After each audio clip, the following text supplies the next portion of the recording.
Hi there, everyone. We're looking today at the endocrine system.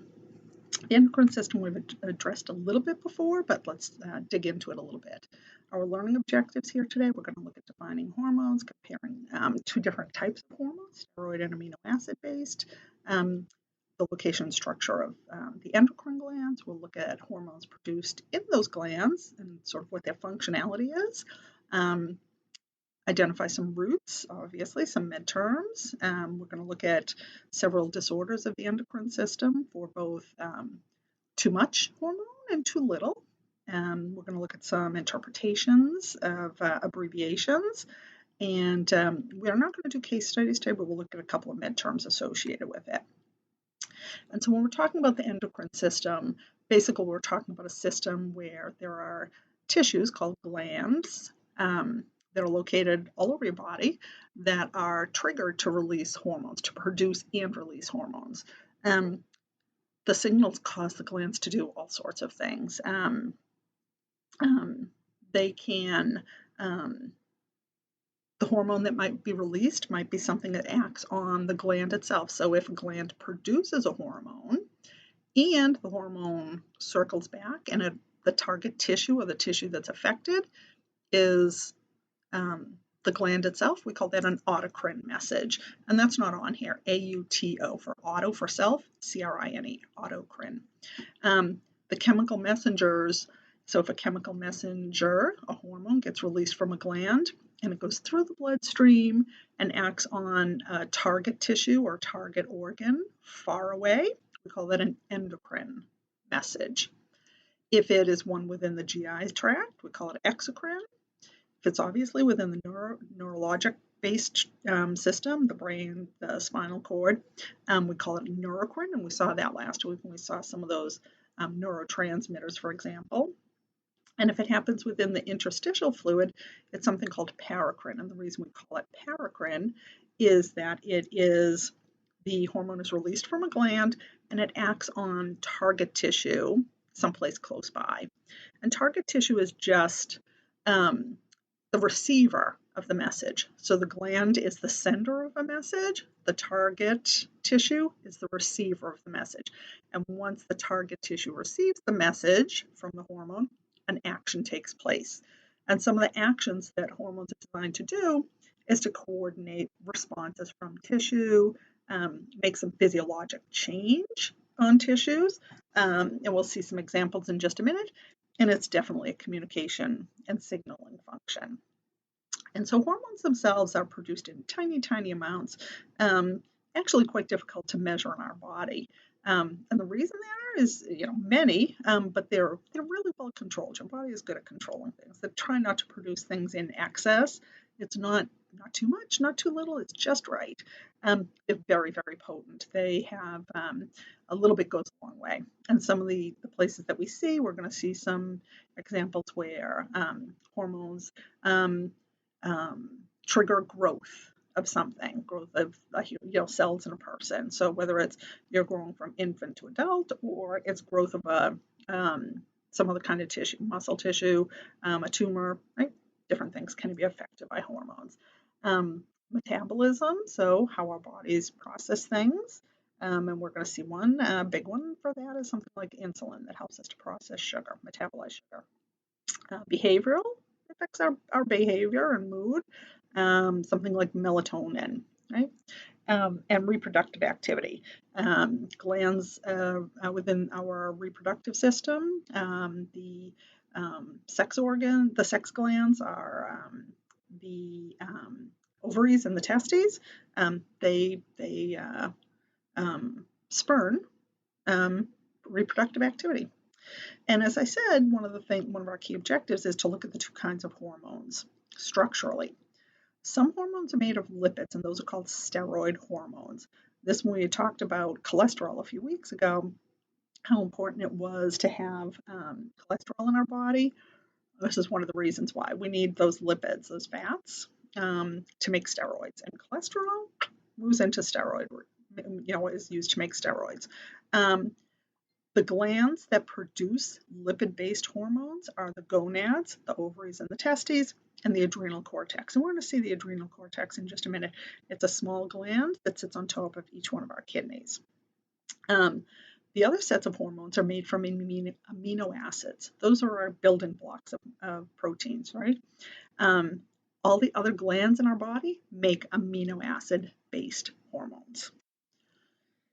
This is just a quick little cheat sheet for you of the 8 glands that we're talking about, plus the hypothalamus. The hypothalamus we talked more about in chapter 7, but the hypothalamus is that tissue in our brain that is in control of not just the endocrine system, but also of within the neurologic system of maintaining homeostasis.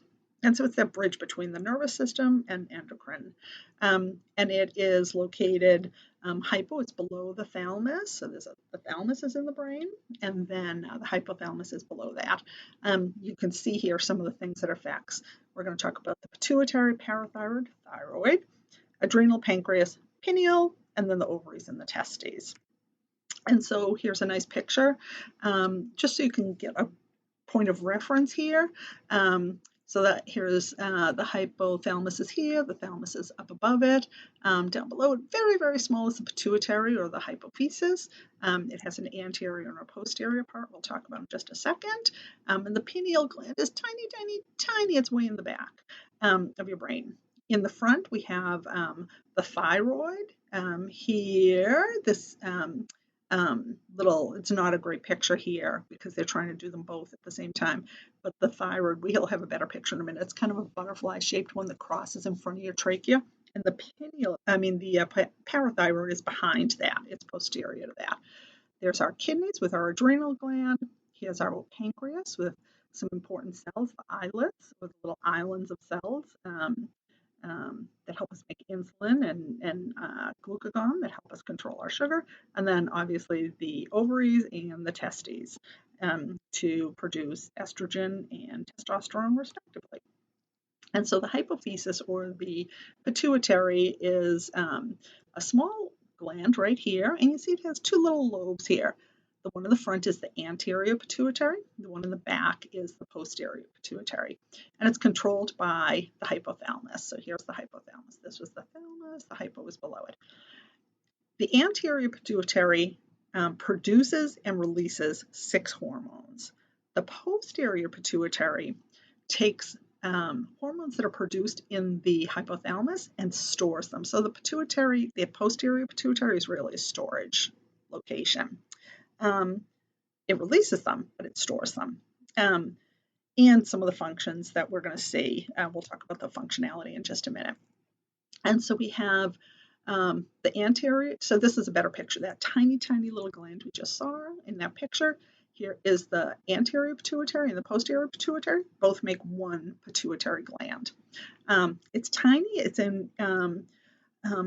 encased within something we're going to see in a second. We'll see in a few minutes the wording about it. It's the sella, S-E-L-L-A, turica, T-U-R-I-C-A, and it's a little bony structure that controls the size and the growth of the pituitary gland. We don't want the pituitary gland getting too big because then all of a sudden you're releasing too much hormones and you have all sorts of problems.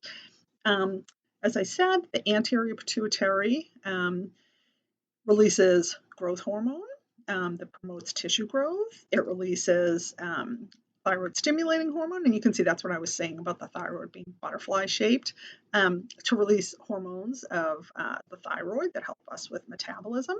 It helps release something called adrenocorticotropic hormone, ACTH for short, that affects the adrenal gland that sits sort of up on top of the kidneys, right top of the kidneys, and this is a cross section here. And so we call it adreno for the adrenal gland, cortico because it produces cortisone-based, stress-based hormones, tropic because it gets released from the anterior pituitary and goes far away to act on another gland. So when we hear something is a tropic hormone, it means it's produced in one gland and it acts on another gland far away. generally far away. I guess not all of these. These all far away? Yes. Even the thyroid is considered far away.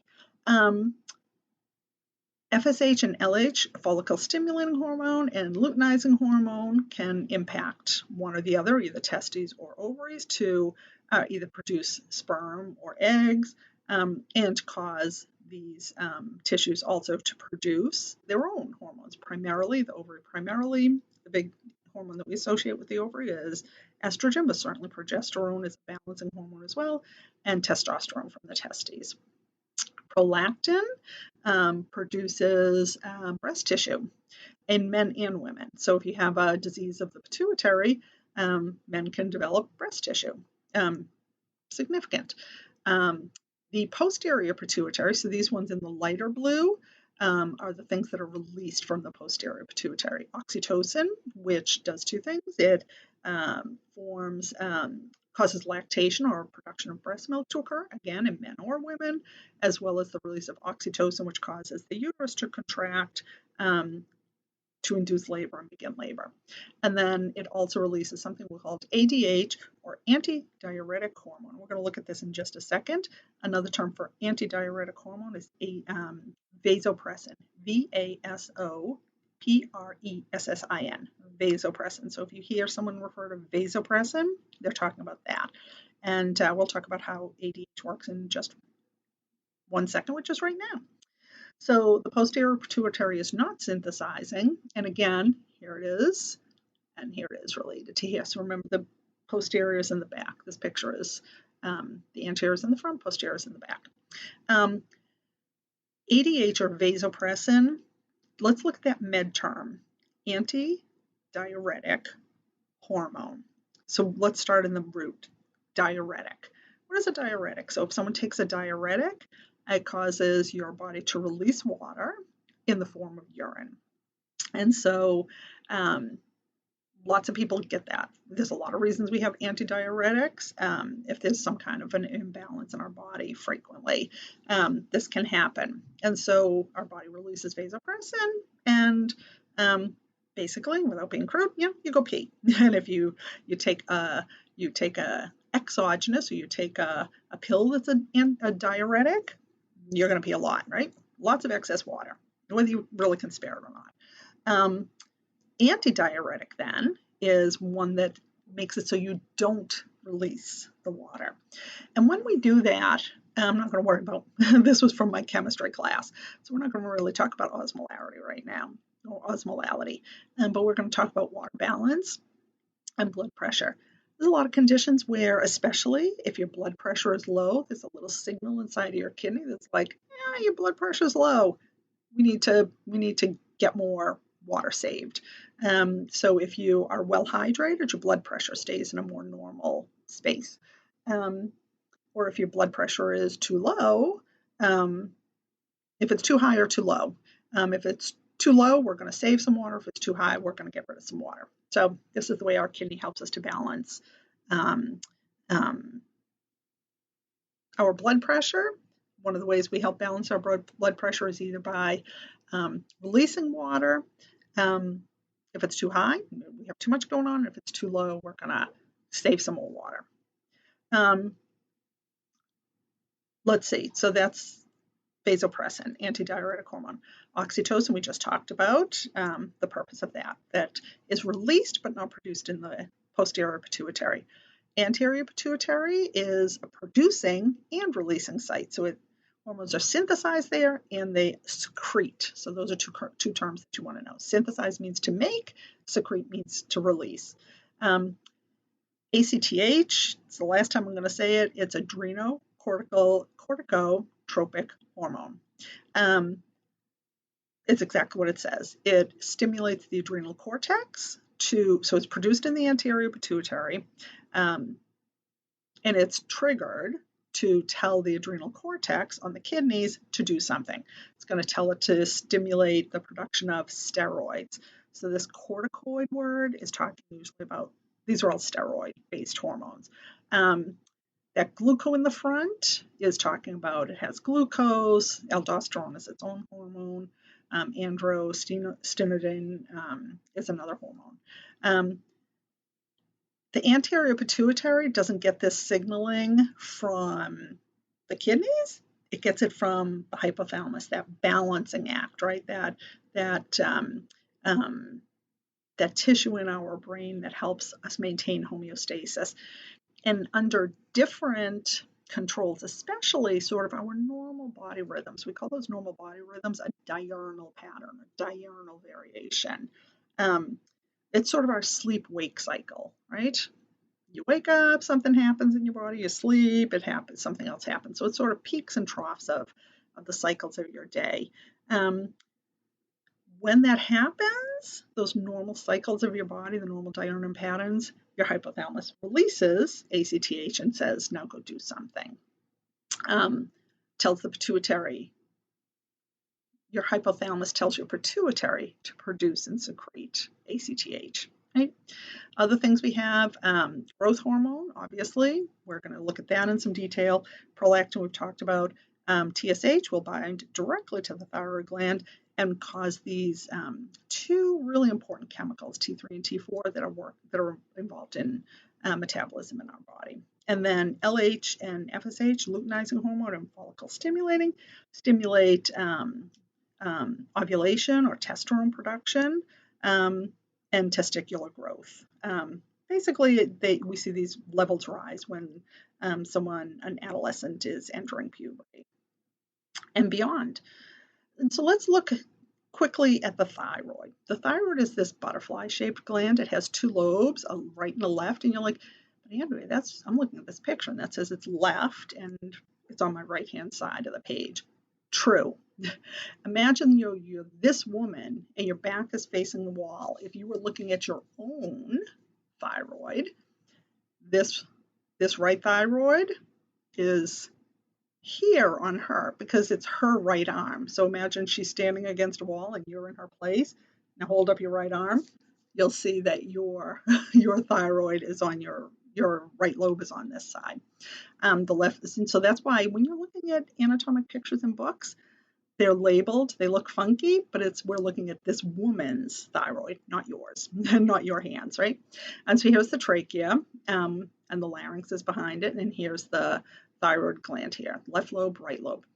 Now imagine behind that is the parathyroid, and that's on the back side. So they've turned the thyroid gland around, and you see these little teeny green dots. They're tiny, tiny little glands located on the posterior surface of the thyroid, anywhere between 4 and 6 of these parathyroid. Para means near or within, around. I guess around more than within. So it's around or near. So the parathyroid is because it's around near where the thyroid is. And the parathyroid, if you remember nothing else about it, it's the calcium controller of our body, and we'll talk more about that in a minute. The adrenal glands, as I said, are on top of the kidney. We have two kidneys, a right and a left kidney. And so on top of it is your adrenal gland. Your adrenal gland is, there are two parts of the tissue that help. So there's an outer layer, it's a capsule. We see all sorts of things that have kind of a firm outer layer that's not made of the tissue of the tissue that we're talking about. So the adrenal gland, the tissues really that we're talking about is the adrenal cortex and the adrenal medulla. So the cortex is this outermost layer of tissue, not the capsule that covers it, the protective cover, but really the tissue itself that's going to produce things and going to do things. And then the medulla is the inside part. And what it does is it produces hormones in relation to stress. And some of those hormones are especially cortisol. We talk a lot about cortisol being a stress hormone. It is released in our body in response to stress and inflammation, and so infection, inflammation, any kind of inflammatory body that our body is undergoing some kind of a difficult situation, our adrenal cortex releases cortisol. And so It's a big thing now, probably the last 10, 15 years, that people measure how much cortisol someone has. And someone's like, oh, great, I have a lot of cortisol floating around. No. If you have a lot of high concentration of cortisone in your body, or cortisol, um, or corticosteroids, all of those things, then guess what? It means your body's in a state of inflammation. You have some, maybe not you, a patient may have some kind of a chronic health condition, something that's causing our immune system, that innate immune system, that stuff we're born with, to kick into gear. So high cortisol, again, balance is great, right? So this is sort of a long-term stress hormone. We also can release aldosterone and testosterone and estrogen. The medulla produces that epinephrine. Epinephrine is that fight or flight kind of a hormone, right? It kicks in an instant and triggers your body to do something quick. And so the medulla produces the epinephrine. We'll talk a little bit more. The pancreas, we saw a picture of it earlier. I didn't put another picture here. It is a small gland.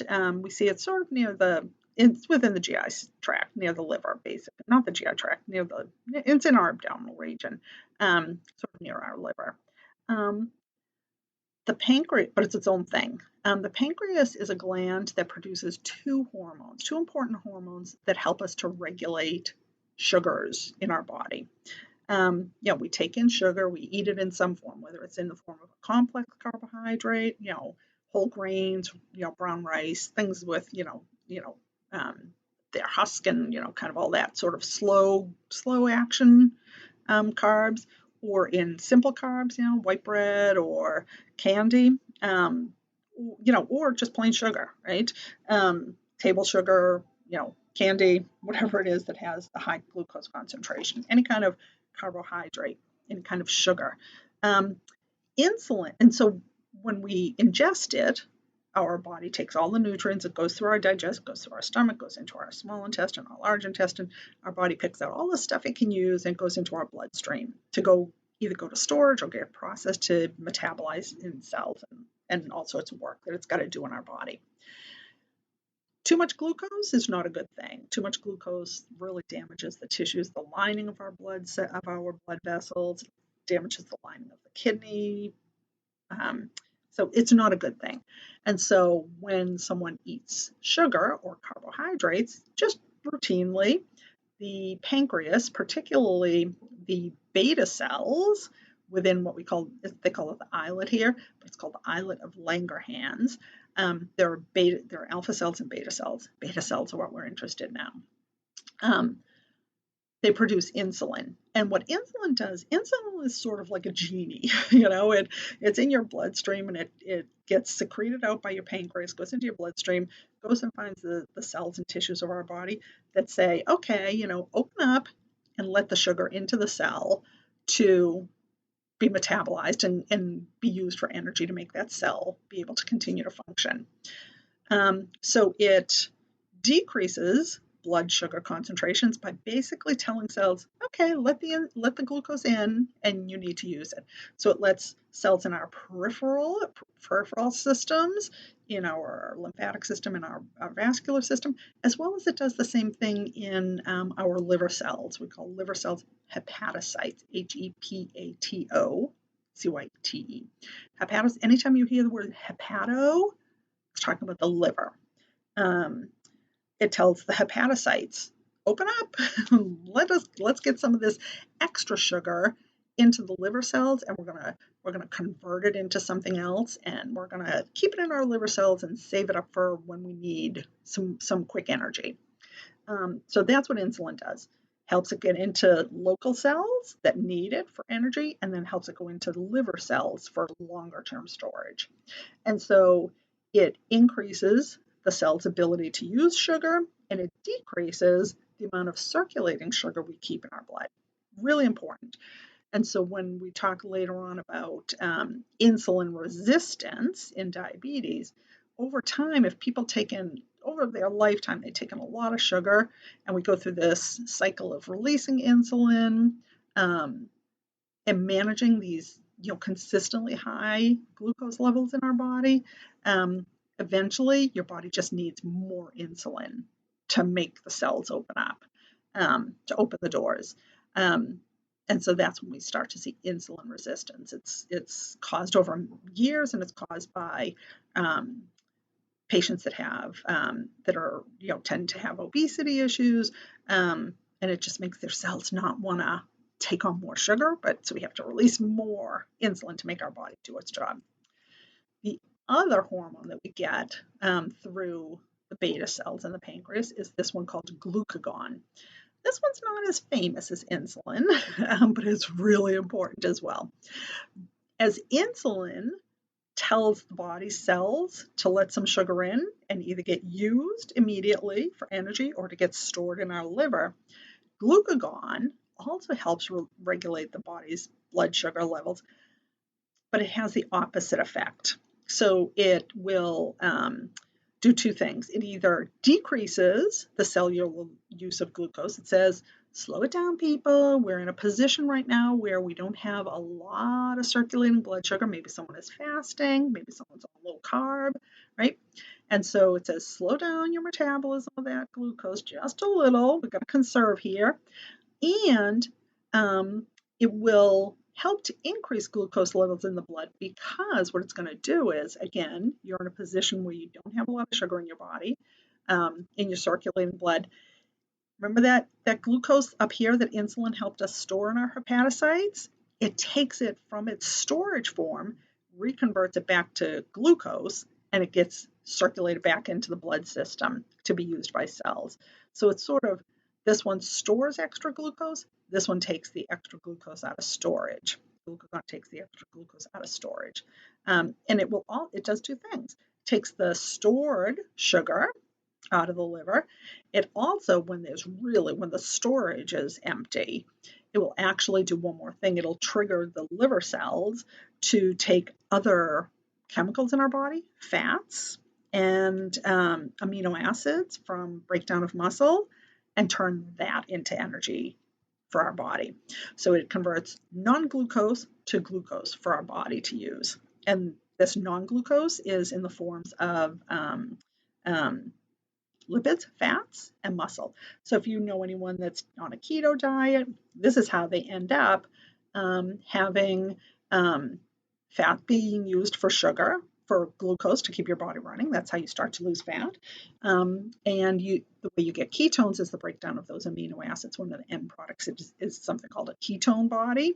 And so that's where you get these.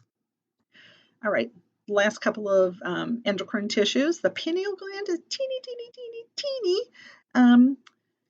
And so the pineal gland is a mood regulator. It works in response, again, to those cycles of diurnal variation and kind of the sleep-wake cycles. And so it's triggered by light therapy by light or darkness. And so its primary response is to release melatonin.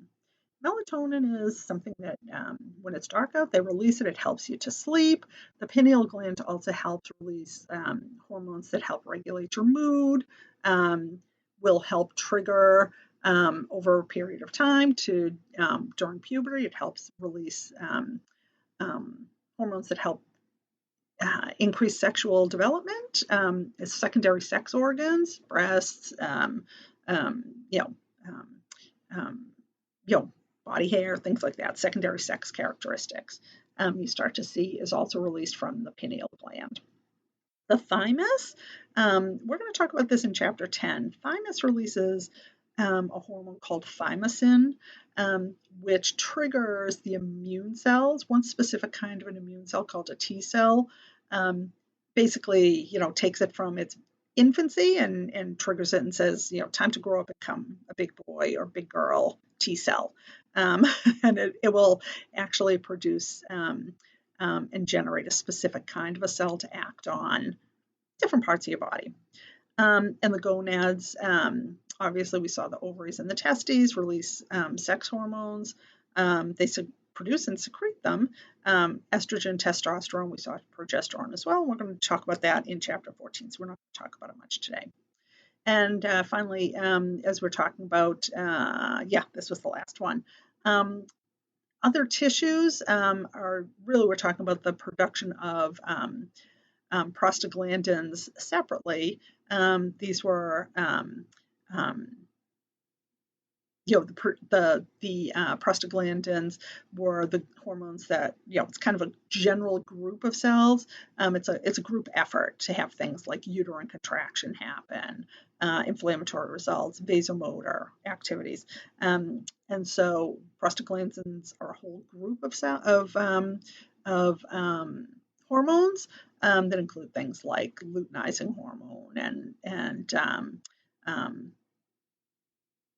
FSH. And so I think as we look at all these, I'm just checking to make sure. You can certainly read through them. We've talked about all of those. We've talked about all of those. We have talked about all of these. Talked about all of these. We talked briefly about this, but I just want to make it very clear that the target tissue and the receptor. So again, a hormone is released from a gland and it goes to a tissue, a specific tissue, where there's something called a receptor on that tissue that will accept the hormone.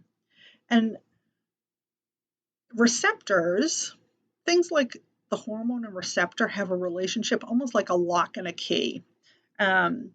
You need a specific key to unlock a door.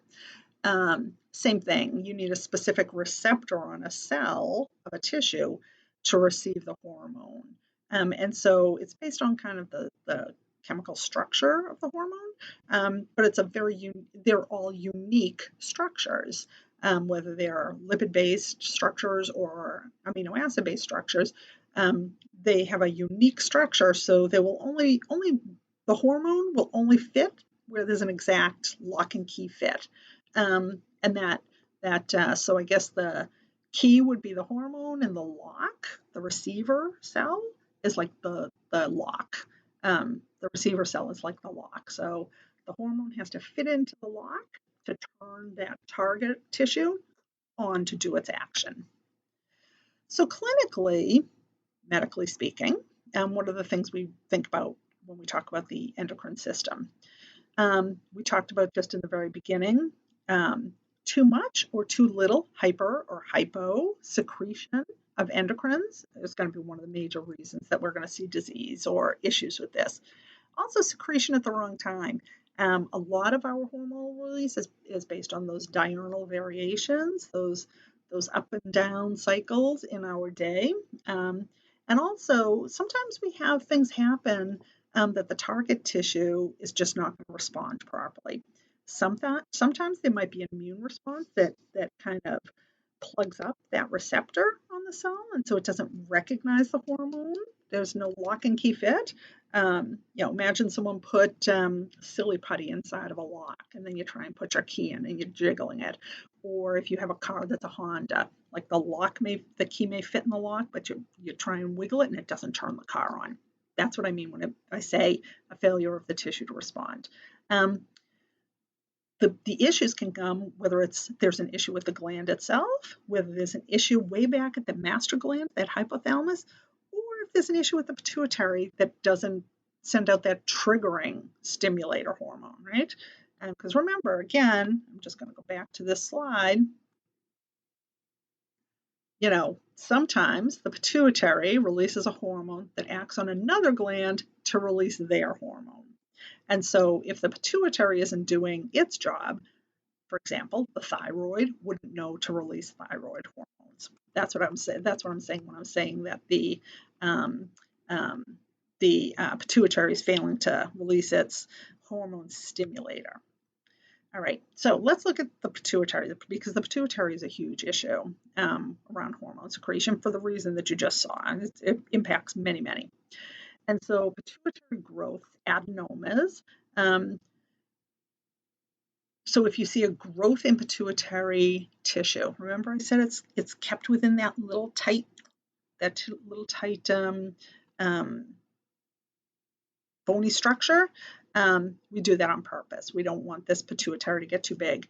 But if there's abnormal growth of the pituitary system, causes too much growth hormone to be released, and in kids we call it a disease called gigantism. They grow really quickly.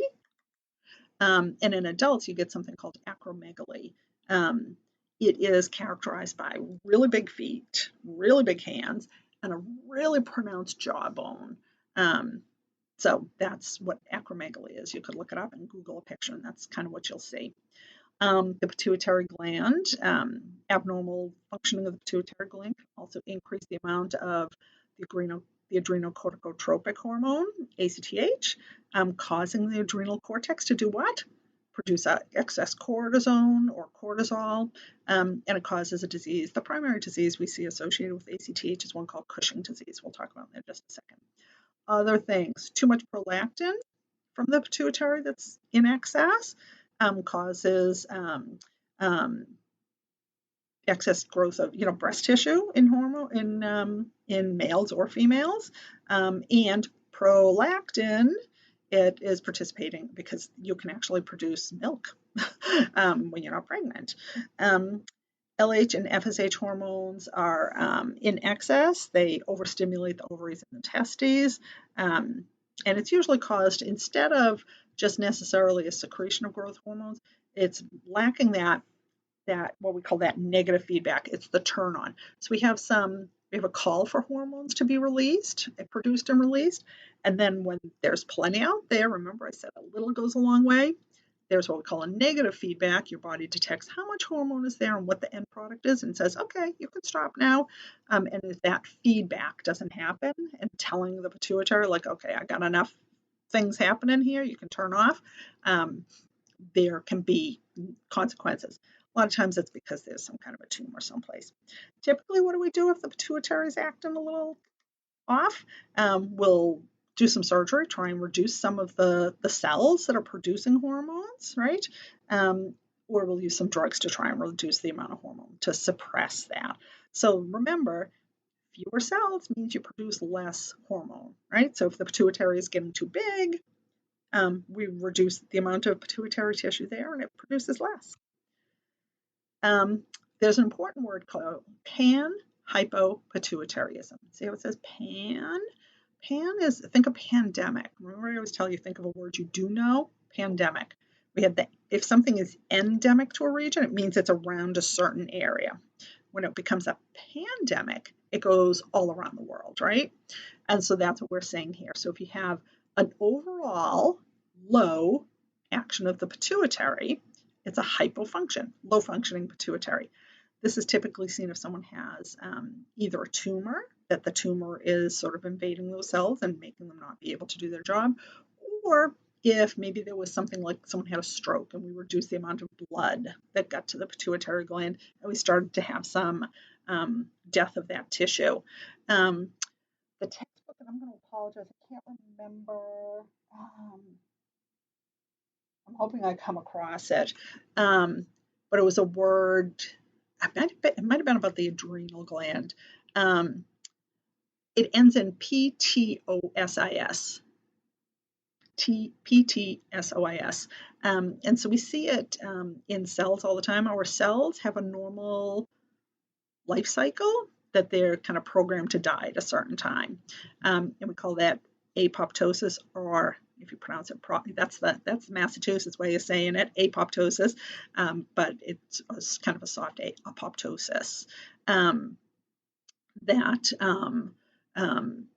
So that's what that is. And so you can have a glandular version of this. It's just escaping my memory as I'm talking. If not, I'll look it up. I can't remember whether it was adrenopoptosis. I can't remember it off the top of my head.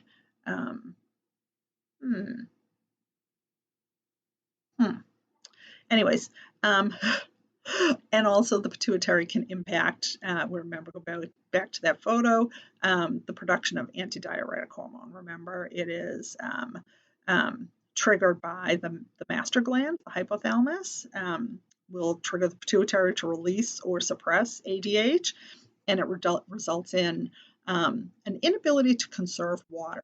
And so if you have no ADH, so all you've got is, diuresis happening, lots of water going out, lots of urine, you end up with a disease, a diabetic condition called diabetes insipidus. And it means that these people, they pee a lot. And so that's this word right here. Many, poly is for many, and urea for urine.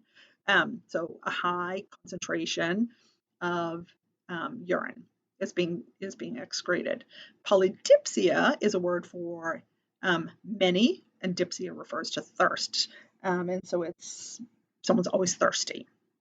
That's diabetes insipidus, and it's directly linked less to a sugar condition and more to this activity of ADH. Clinically, so that was the pituitary. If we look at the thyroid clinical issues, we tend to think of hypothyroidism as a big issue. We see it in especially older women are prone to hypothyroidism.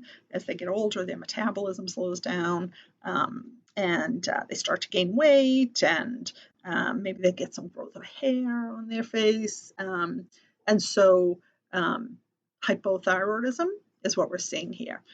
If it happens in infants, there's a congenital, or at birth, it was genetically, they have a underactive or inactive thyroid. We call it hypothyroidism. In children's, they end up with developmental delays, physical, mental delays. And as I said, that's congenital. It's from birth. It's genetic. In adults, if we get those kind of, someone's always tired, they're gaining weight, you get facial swelling, your own hair starts to fall out. I'm sorry, you don't get hair loss, you don't get hair growth, you get hair loss. Really dry skin. And so we see that with hypothyroidism. Hyperthyroidism, is where you may start to see some other things. Hyperthyroidism is one where the thyroid is increased. And so some of the things that you associate with hyperthyroidism is an enlarged thyroid. They call it a goiter. So remember the thyroid is in the front, that little butterfly in front. So you get a growth sort of in the front. It's called a goiter. Other things you see, there's a condition of hyperthyroidism called Graves' disease.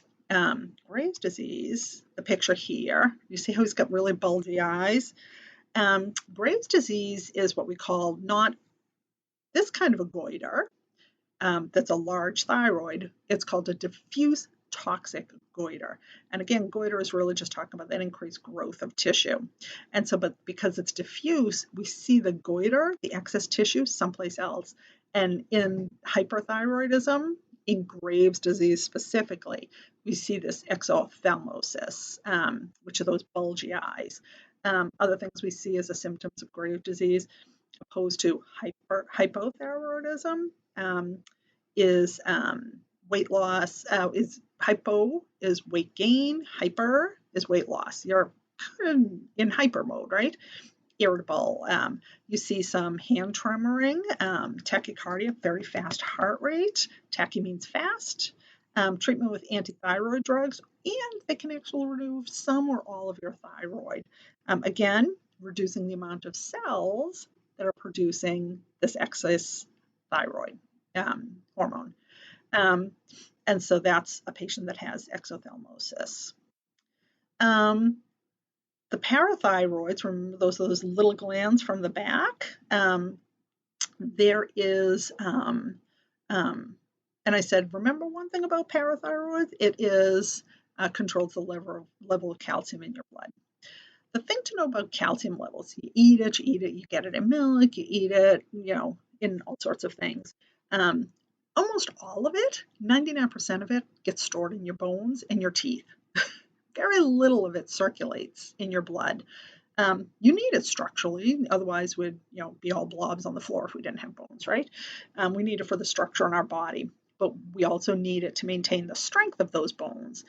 And so if someone has an overactive thyroid, it means that the parathyroid is sending out hormones saying, I need more calcium, I need more calcium, I need more calcium, and it starts to strip it from the bones.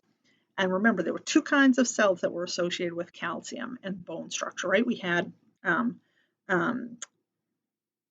osteoblast. Blast always means it's a growing cell. Blast, B-L-A-S-T. Clast, C-L-A-S-T with a C, is the one that takes. It's the breakdown of bone. So osteoclasts are triggered by too much parathyroid hormone, and it starts to grab the calcium from your bones, as well as phosphorus, which we don't talk about as much, but really remember calcium, calcium, calcium. The reason, there's a lot of reasons that this is a problem. Number one, you get really weak bones. You get things that, they have hypocalcification of bones. It means they're going to be weak. They're going to be very porous. They're going to fracture and break easily because you just don't have the hardness of the calcium there to keep it strong, right? The other problem that you see from this hyperparathyroidism is the development of kidney stones is not uncommon. Calcium is a mineral, it's a hard mineral. And so when your kidneys are cleaning your blood, it finds all this extra calcium, and so it says, oh, the body doesn't need all of this. I'm going to take this away and send it out in the urine.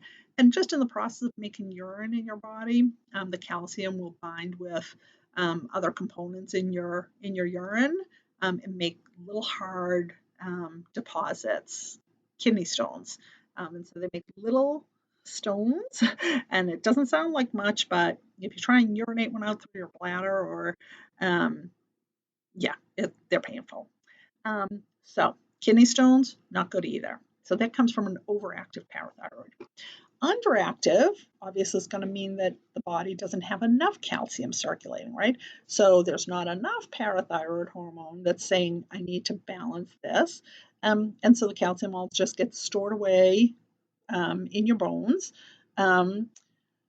or excreted out in urine. And so if you don't have calcium, there's a lot of neurologic things that can't take place. There's actually a lot of things that can't take place if you don't have calcium. But you start to see these kind of neurologic symptoms associated with too little calcium. You get tingling, you get numbness, and you get this thing called tetany. Tetany is when your muscles are just firing, and you get like spasms in your muscles. And that's caused from too little hypoparathyroid. The adrenal glands are associated again with the adrenal cortex. We see that's where that ACTH is going to be active. And when we see someone that has the most common diseases of hypofunction of the adrenal cortex, is that either there is an autoimmune disease that is destroying that tissue within the adrenal gland, or this ACTH is not being produced in a high enough concentration, either from the parathyroid or other glands, right? It's not being produced in a high enough concentration. And so you have this the pituitary gland is not releasing it. And so you're ending up with an abnormal functioning adrenal cortex. We call that disease Addison's disease. Water loss, low blood pressure, electrolyte imbalance, weakness, nausea, an increase of brown pigmentation. And the best way to treat it is to give someone exogenous corticosteroids, excess hormones. You take a hormone drug. And so that's too little action of the adrenal cortex. Too much is something called, it's the flip side of Addison's disease. It's called Cushing syndrome. And this is characterized by something, you see this a lot. If you see this moon-shaped face, you can see he has this sort of moon-shaped face. This is, we're going to see too much corticosteroid. We see it especially in things like a tumor, or if people are getting exogenous steroid hormones. hormones. So they're getting steroid hormones given to them for another reason, and you can have this excess kicked in adrenal cortical processing within the adrenals. So if you have excess corticosteroids, right? Remember we talked about cortisone and those cortical hormones and cortical steroids that come from the adrenal glands, those anti-inflammatory stuff. You end up with some localized obesity, especially around the waist, weakness, hirsutism. That is facial hair. That's where I was going with that, and fluid retention. Diabetes mellitus is a disease that we associate with the pancreas, and so probably the primary one we think of when we associate the pancreas. And there are two kinds. So we talked about diabetes insipidus, which was something different. That was the disease of vasopressin, or ADH, right? Or the release of it, right? The inactivity of it. But diabetes mellitus is one where your body doesn't respond to glucose effectively. We can't process it. Our insulin doesn't help us process it. And so we end up with conditions called hyperglycemia, glucose excess, glucosemia in the blood, right? And so that's because either our beta cells aren't producing insulin or it's inactive. It's in resistance, right? There's a couple of ways we get to that. The first one is diabetes mellitus, type 1. Type 1 diabetes is that we tend to think of it, they used to call it juvenile diabetes. They don't anymore because we know it can happen at any age, but it is usually caused by an autoimmune response against those beta cells that we see in the islets. So if you produce an antibody that destroys the beta cells of the pancreas, if you lose your beta cells, what happens? You don't produce insulin, right? So type 1 diabetes is an autoimmune disorder that triggers the loss of pancreatic beta cells, so you don't produce your own insulin. How do we deal with that? We give people exogenous insulin. They take a little shot, right? How do we diagnose it? We'll look at how much blood sugar it is in the plasma after a period of time. So first you take it when someone hasn't eaten for 8 to 12 hours, maybe just water, no coffee, nothing, right? Just a little water. You take that, done. And then you also can do it by taking a test where you give a person a certain amount of glucose, and then we measure their blood sugar levels at 1 hour after they ingest it, 2 hours, 3 hours. So you see how long it takes for that glucose to come back down to normal. If it doesn't respond, well, it's because they don't have the insulin to send it off to go to storage, right? Or to have all the cells sort of open their doors and let the glucose go in and do what they need to do. And so how do they treat it? Good monitoring of blood sugar levels, give them exogenous insulin, and also making sure they regulate their diet. That's opposed to type 2 diabetes. There does tend to be a hereditary role, but it's not a guarantee. Your genes are programmed to make you, if you have a hereditary disease, some genes will automatically mean that you get it, right? You inherit a certain gene for XYZ. Other genes just make you a little more predisposed to it. And this is one of those. Just because you had a parent or parents or ancestor who had type 2 diabetes mellitus, there are things you can do. You control your weight, you control your diet, right? And you can modulate that or manage it. But this is where we talked about that cellular resistance to insulin. So usually it is someone has been, the pancreas has been challenged over years, and after a while the insulin just doesn't do the job. And so it sends out more insulin. And so at some point you end up with just not being able to produce enough insulin to offset the glucose and to get it into the cells. They become resistant to insulin's action. And that's when you see that excess sugar in blood, insulin resistance. And so usually it's linked to obesity. People can lose weight, control their diet, control their sugars, and hopefully not become insulin dependent. People can become insulin dependent if they have type 2 diabetes, but usually control of diet, exercise will help you to do it, controlling the amount of sugar you ingest too. And so we just talked about that. If it gets bad enough and you can't control it or it doesn't improve, then they will put someone on insulin treatment. We also see they have the new weight loss drugs, those GL1P inhibitors. Those are designed to make you more receptive to insulin. And so trying to diminish the amount of insulin resistance, and that's one of the actions that this does. So there are drugs on the market that are able to assist, although not completely control it. The third kind of pancreatic related diabetes is one that happens only if someone is pregnant or has been pregnant. It's called gestational diabetes mellitus. It's secondary to pregnancy, and they become intolerant to glucose. It means the insulin isn't going to do its job, and so sometimes that can be resolved with diet, and it remains that way. Sometimes people after they're pregnant, they remain with diabetes mellitus and become insulin dependent. But it's a process that happens during pregnancy. Or metabolic syndrome, also called Syndrome X. This is, again, another insulin resistance related issue. Let's see. Maria was diagnosed with type 1 diabetes at age 3. What were the symptoms Maria's mother noticed in her daughter that prompted their visit? So if you haven't read this case study yet, go back and take a look at it in your chapter 9-2, and you would pause this now and then come back. So Maria was diagnosed with type 1 diabetes. Maria was always very tired. She had lethargy. She had that polydipsia. She was always thirsty and hungry. And she wasn't processing things. She began to wet her bed because she had high levels of urinary output. And with type 1 diabetes, this is what happens.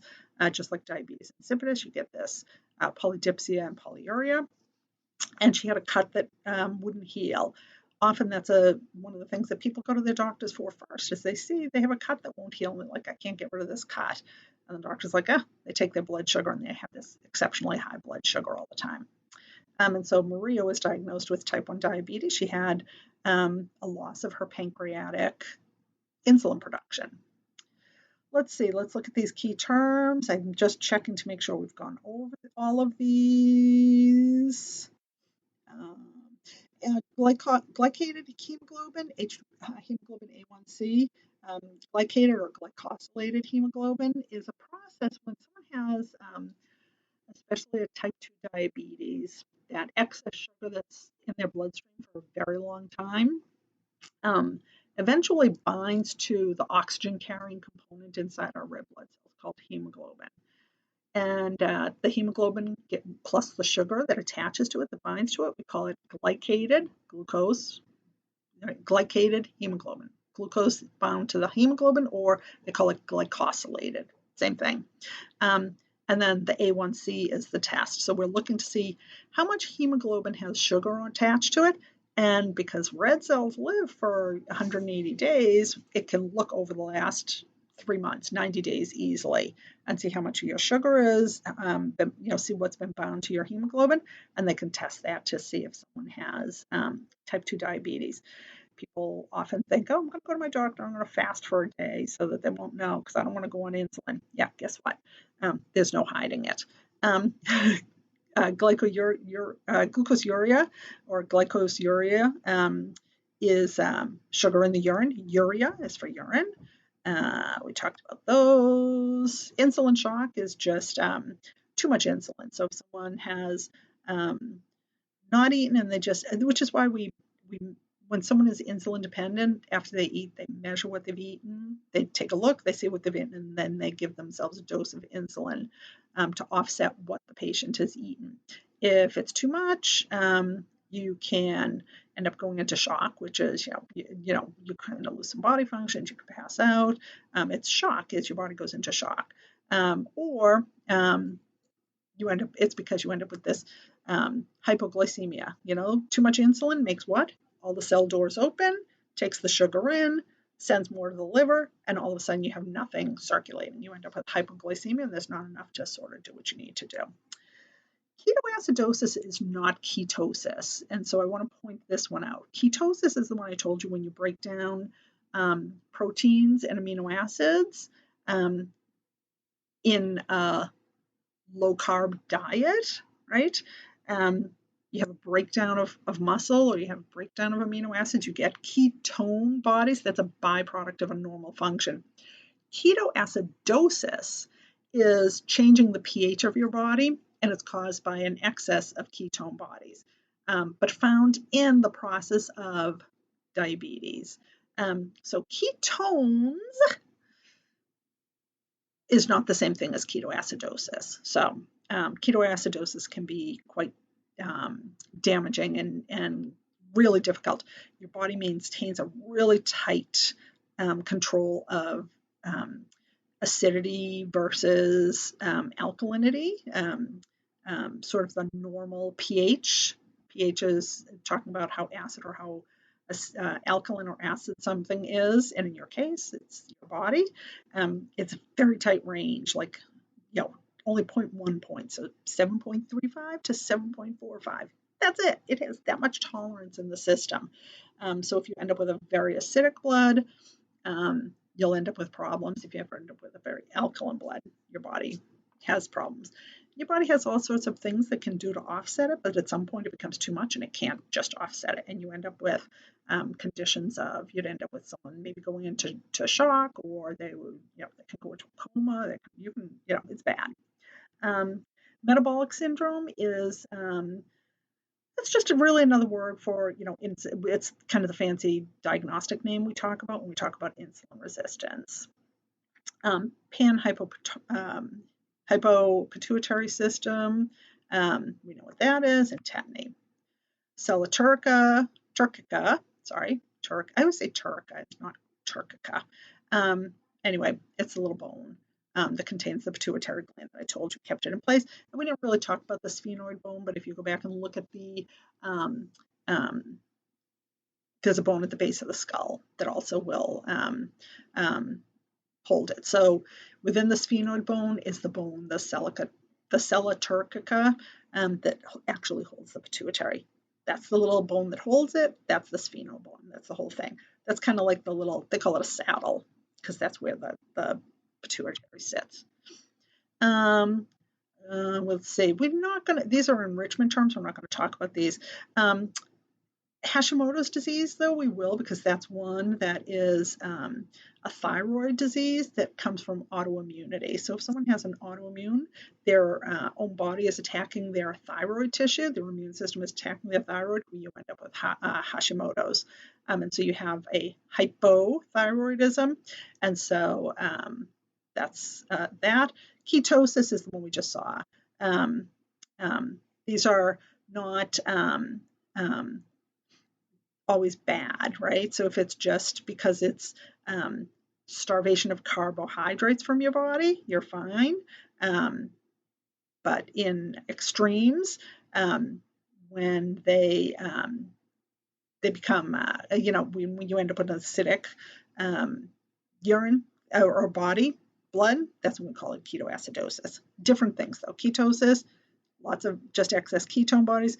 Ketoacidosis is actually changing the pH of your blood. Multiple endocrine neoplasia, not surprisingly, means lots of multiple endocrine neoplasias are just new growths, right? And so we know what that is. Pheochromocytoma. It's hard to say 3 times fast. Is one we talked about that you get those little brown spots. They call them dusky. That is caused by an adrenal tumor. Pituitary apoplexy is a hemorrhage. If you've ever heard of someone being apoplectic, it's kind of like, they're throwing a fit, right? So a sudden massive hemorrhage of the pituitary gland is apoplexy. Some people get seasonal affective disorder when we're talking about some of the things that hormones help us regulate. It's melatonin. It gets released in different levels in environmental light and not. And so when you go through those wintry months, when you don't get enough light, melatonin isn't released in your body in the right place at the right time, and people get kind of a mood disorder. I'm not going to go over that. It's all good. So good, you can read through these. These are starting to get into enrichment terms. Abbreviations, I think we've talked about a few of these. So glycated hemoglobin test is sometimes just referred to as an A1C or a hemoglobin HbA1c. And so you can see things, anti-adrenocorticotropic hormones, antidiuretic, vasopressin, BS for blood sugar. You can look through these. There's that hemoglobin A1C, glycated or glycosylated, luteinizing hormones. Looking to see, these are getting really kind of, T7 is kind of in the weeds. You may hear of the T3, T4 index. That's referring to how well your thyroid is working. Okay, and so this was just some of the terms that were associated with what we talked about. So the gland in the neck that affects metabolic rate, or I was going to say metabolism, is the thyroid. An enlarged adrenal gland is adrenomegaly. Ketoacidosis comes from uncontrolled diabetes mellitus, very dangerous. Two hormones produced by the islets of the beta cells in the islets of the pancreas, insulin and glucagon. Remember, insulin stores the sugar and sends it off to the cells for use. Glucagon takes it out of storage and slows down the use of the cells. And endocrinopathy is any disease of the endocrine gland. Really quickly, as we finish up, the health profession that we associate with this chapter is one of dietitians and nutritionists. They work all over the place, any place where anyone needs nutritional support, supervised food programs for eating and optimal health. They're very individualized. One person's needs are not that of someone else's. And really the third thing that nutritionists are responsible and dietitians are really just to try and help people understand healthy eating and how food and nutrition can benefit you and how too much of it is not a good thing. And these are the two in addition to the textbooks, these are the two resources that I use for today. Anyways, let me know if you have any questions. Thanks.